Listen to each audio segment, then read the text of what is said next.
So that's what we're going to talk about today. Really, really being that like confident decision maker, okay? Really becoming that higher version of yourself in terms of efficiency, not procrastinating because that doesn't feel good. Really becoming that again, higher version of ourselves, so that as we are getting to that goal, it's not painstaking and hard, it's actually enjoyable. Like, we want to enjoy the journey. So we are going to dig in today. I want you to become a confident decision maker. I want you to feel so good about the decisions that you are making. And I really want you to understand that when you can make decisions quickly and change them slowly, that's where the success lies. And that's actually one of my favorite quotes from one of my favorite authors, Napoleon Hill. He talks about how successful people are able to make decisions quickly when they have all the facts, right?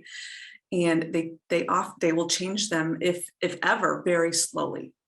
Unsuccessful people make decisions very slowly and then change them often. That's not how we want to roll, because then you're in your head, you're in the past, future, right? All of these crazy places that that again are not going to serve us. So we are going to dig in today. We are going to help you become the most efficient, confident, competent person that you've ever imagined. Really, like, this is going to be a whole new you, and it's so empowering and so beautiful, and it really allows you to just feel purposeful and trust that you're progressing. And that's really where we want to be. So let's dig in. When we are committed to ourselves, when we are committed to getting to that goal, when we are committed to getting to that destination, to getting to that desired life that we just got really, really clear about, I want you to think about really stepping into those places from a really confident place, okay? Making those decisions, the decision to take action in alignment with what you want, okay? So first of all, when we think about decision making, you need to decide well, not even decide, but be really, really clear again on what you want. Am I clear on what I want? Like, do I really want the six-pack, or do I just want to feel good in my skin? Well, then that's obviously going to shape that goal, that aim, right, for what we want in our lives. Do I have all the facts? So if you need to be stepping into a decision that's in alignment with a goal, right? Like, I want to launch a business. I need to therefore, maybe leave my current job, right? So if you are in that place of making decisions, there's some other facts that maybe you need to collect in terms of really being able to make that decision from a really confident place, an empowered place, whatever it is. I need to know what's going to happen with my retirement. I need to know how much I'm going to need to be making in my new business, right, to pay my bills, or have I done all the things to get myself in line? Right, all of the facts. I want to change schools for my children. Well, I'm going to do some research on curriculum. I'm going to do some research on some of the staffing that they, some of the faculty that they have there. I'm going to do research on little things about, like, what time do they get out, so that way I know what time I'm picking them up, right? Like, these are all the things that we come across as far as decision making when we think about aligning ourselves with the life that we want. Do I have the facts, right? Now I want you to think about what is possible. I want you to think about, if I make this decision, what is possible? What are all the possibilities if I leave my job? What are the possibilities if I decide to lose weight? What are the possibilities of me becoming a really respected, adored thought leader, or financier, or entrepreneur, or teacher, whatever it is, right? What is possible if I make this decision? What is possible? What could come into my life? I want you to think about that. And that's just such a great way to anchor yourself back in that hard why, right? It's going to allow you to get really, really clear on what is possible, so that you're not always defaulting to what is currently impossible. And we talked about that. What thoughts will propel me to really take action? What are the thoughts that are going to serve you? What are the thoughts that are going to propel you? What are the thoughts that are going to fuel you to be able to take action? Well, now that I have the facts, now that I've thought about what is possible, I'm going to think about the hard why. I'm going to think about those possibilities. I'm going to think about, okay, if I decide to enroll my kids in this school, they're going to get this added benefit of learning some vocational components, or some vocational skill set that maybe other kids wouldn't get, and maybe that's really going to fuel them, right? These are all of the things that you get to anchor yourself in after you've really gotten clear, you've looked at gathering all the facts, and now you've thought about the possibilities. Now you can really anchor yourself in not only the hard why, I want to launch this business because I want my kids to see that making your dreams possible is a real, true thing. And you can do it all. You can be a parent, you can be a loving friend and sister and daughter and whatever, and still go after your purpose, right? Like that's a hard why. The hard why is I want to lose the 20 pounds because I need to feel good in my skin. I don't want to default to just having the margarita every Friday night with the 500 calories or whatever, right? Like these are all of the hard whys that we can come up with when we think about the facts, the possibilities, and again, just anchoring ourselves in those thoughts. So I want you to get really clear on that, jot it down, really kind of like let yourself, set a timer, let it flow, like pause this video and just like dump it all out. What facts do I need to gather? What is possible here for me if I make this decision? And what are all the thoughts that will really propel me into action and really stepping into this decision? Okay, so let's just use the decision that I want to leave a crappy relationship that I'm in. I'm leaning towards making that decision. I've gotten really clear on the life that I want. I've gotten really clear on the relationships that I want to have. I want to be in the alignment with the people that I'm around, even in my friendships, my workspace, my romantic relationships. I want to be in line in terms of core values. I want to be in line in terms of beliefs and principles and morals and all of these things, right? I want give and take. I want romance. I want all of it, right? Like I want someone to adore me, right? Like all of these things that you are really clear on. And then I want you to think about, do I have all the facts, right? Why do I want to leave this relationship? What is possible if I leave this relationship, right? Well, I don't have to feel this level of ick all the time. I don't have to feel like I'm suffocating. Right? And this is what's so beautiful about making decisions. We like to avoid decisions because we like to avoid change. Our brain loves to resist change. And that's where we go back to all the default ways of thinking that keep us safe. Oh, I'm not going to leave the relationship because what if I don't find anybody else? What if there's no one else good out there for me? Well, this person I've been with for so long, we start to justify, right? Like all of these safe thoughts keep us stuck. But when we've chosen to align ourselves again, with the life that we want, we're clear on the life we want, we visualize the life that we want, the relationship we want. Do I have all the facts? What is possible if I leave this relationship? Okay. What is possible? I'm going to be more free. I'm going to be more clear. I'm going to welcome new experiences. I'm going to welcome new people into my life that really fuel me, right? And this is what's so powerful. When you really allow yourself to shift to this more empowered decision-making place, this decision-making version of yourself, you start to trust yourself more. You start to trust that inner knowing, that gut feeling, right? You're not going to allow that anymore. You're not going to allow a crappy relationship to come back into your experience after you've gotten so clear on this decision. What do I need to change about myself? What is possible? What is possible if I leave this relationship? How is that going to serve me? How am I going to evolve and change if I get out of this relationship, right? What thoughts are going to propel me to take action to leave this relationship? Well, that's where we anchor ourselves back in the clarity piece, right? Like, well, I'm really firm on my core values. This relationship isn't aligning with my core values. That's going to propel me. The hard why. I deserve more, right? Like I deserve to live this beautiful, abundant life where someone is loving up on me, right? Or people are giving and taking with me, or it just is so organic and easy. That's what I desire, right? That's a hard why. All of these thoughts are going to help you step into that decision, right? Because it's not just about leaving the relationship. Maybe there's other decisions that you have to make and other actions that you have to take in line with that initial decision of leaving the relationship. I have to move out my belongings. I have to find a new place. We have to decide on who's going to take the animal. I mean, these are all of the other decisions that you have to take after you've made that big initial decision, right? And you have to continue to step in. So what are some of the action steps? Well, I have to call, other apartments buildings or other condo places, or, I'm going to live at home or, bunk up with someone for a couple weeks until I can get on my feet. Like these are all of the little decisions and action steps that you are going to have to take once you've made that strong initial decision to leave that relationship. Okay. Now that you have anchored yourself in this hard why, you feel better. You feel more confident stepping into this decision. You are taking action within each decision that you have to make, right? And you are just trusting. You are trusting yourself that you've made the right decision. You are trusting that it's all going to work out. Someday I will find somebody else, right? Like you're just continuously trusting. And because you're doing all of these things, you are getting the results, right?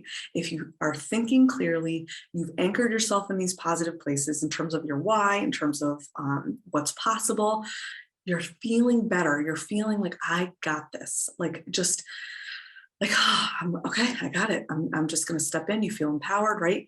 You're taking that action and you're then getting those results.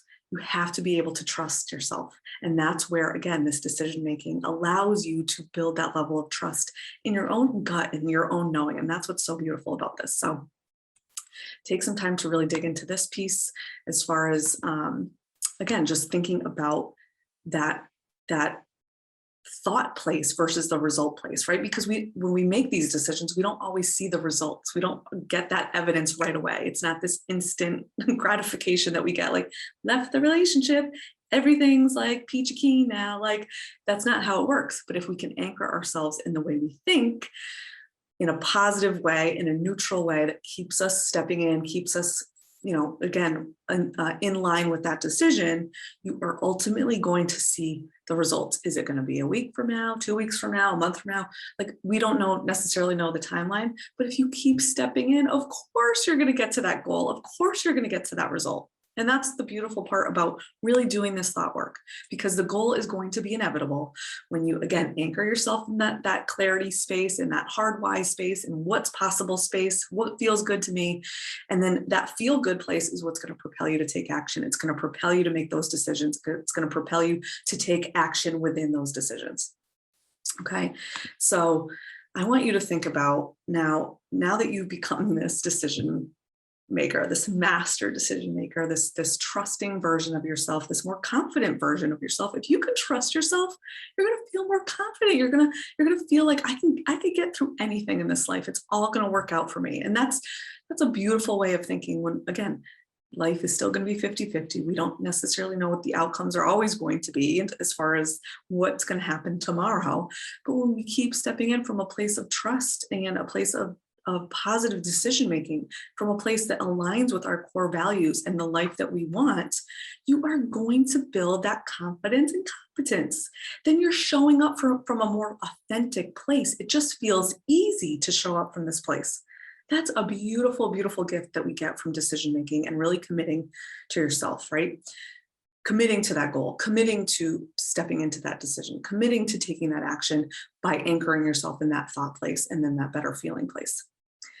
I want you to think about how really making decisions and becoming this version of yourself also serves you in terms of just time management, committing to yourself. Like, how does that look, right? And making the decision to be more committed to yourself. I'm confident. I'm trusting myself, but now I need to become more competent. What are some of those skills and action steps that I can take that are going to align myself and my goals and all of that with the life that I want by being more efficient, right? I don't want to be this procrastinator version of myself because I'm not getting any results. And I realize that. And again, if you're thinking like, I got this, you're not necessarily going to be procrastinating. That's why the thought work is so important. But I want you to think about just building skills in terms of time management. Confidence and competence is going to come when you really are stepping in and taking action and making these decisions. So the next piece with that time management, I want you to have some sort of structure within your week. How are you going to be more disciplined? How are you going to really make sure that you are getting after these goals, even if it is 10 minutes a day? Maybe you decide I'm going to look at my week on a Saturday or Sunday, and I'm going to like map it all out. I'm going to put things on my calendar. I'm going to start using a calendar. I'm going to start using a planner.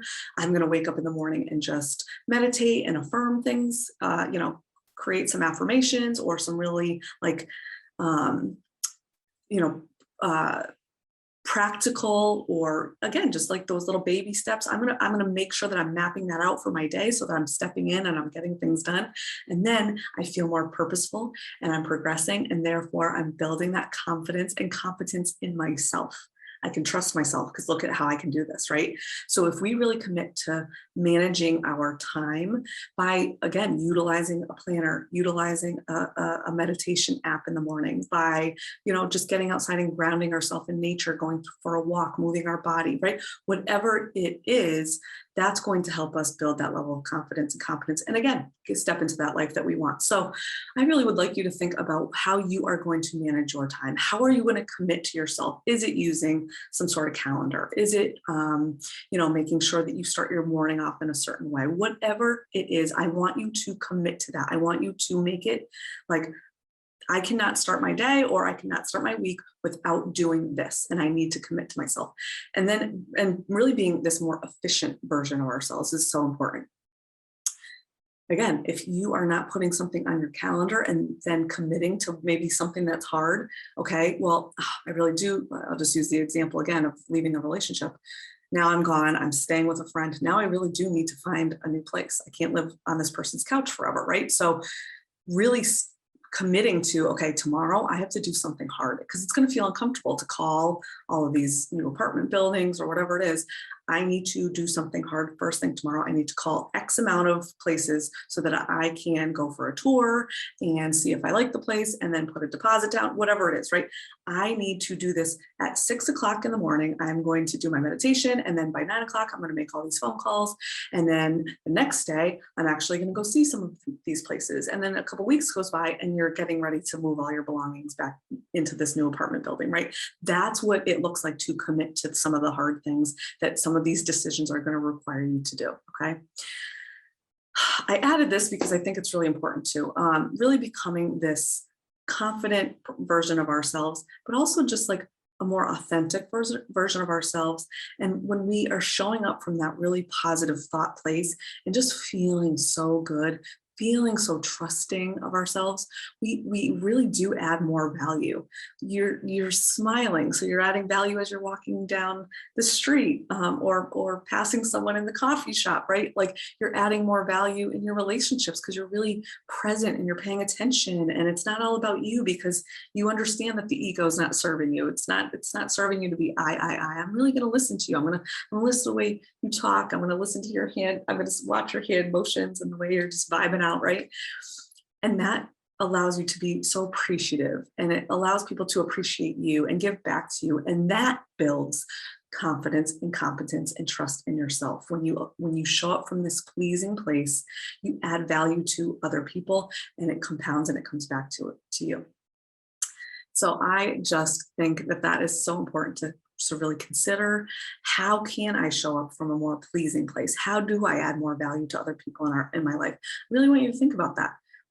That's a decision in and of itself. How am I going to show up and be more of a person who's going to show appreciation or add value to other people, right? So I want you to think about this. I want you to just jot it all down. I want you to make a plan. Obviously that daily worksheet I included here, but there might be something else that you tap into as far as, like I said, a planner, using a bigger calendar, operating from spreadsheets, whatever it is. How do you become more committed to yourself in your time? Time is our greatest asset, and making that decision to be committed to ourselves is a huge decision. Making a decision to be more committed to being efficient versus being a procrastinator, that's bound to happen when we're thinking more positively and getting after the life that we have gotten so clear on. And it also compounds to, again, that pleasing personality. When you're clear on that life, when you're stepping in, when you're thinking better thoughts, it feels better to show up authentically and give and take with people, to add value to them. I want you to just dump it all out. What do I need to get done this week? What do I want to get done? What should I get done? What feels good to accomplish this week? Dump it all out. And then I want you to plug it into your calendar. And I want you to, when that time shows up, commit. Show up, get it done, even if it's hard. You have the tools, you have the chance, you have the metacognition tools, the way to shift in that prefrontal cortex to be like 5, 4, 3, 2, 1, get it done, get it done, get it done, get it done. You got this. It's getting you closer to that goal, right? So then in order to, once you've committed to that, now you're showing up more efficiently. You're not procrastinating. You're honing that skill of becoming a more efficient version of yourself. And because you're doing that, again, you're building that confidence, you're building that pleasing personality, you're building that level of, again, like confidence and appreciation for yourself. And then you're adding more value to the world, and it all compounds.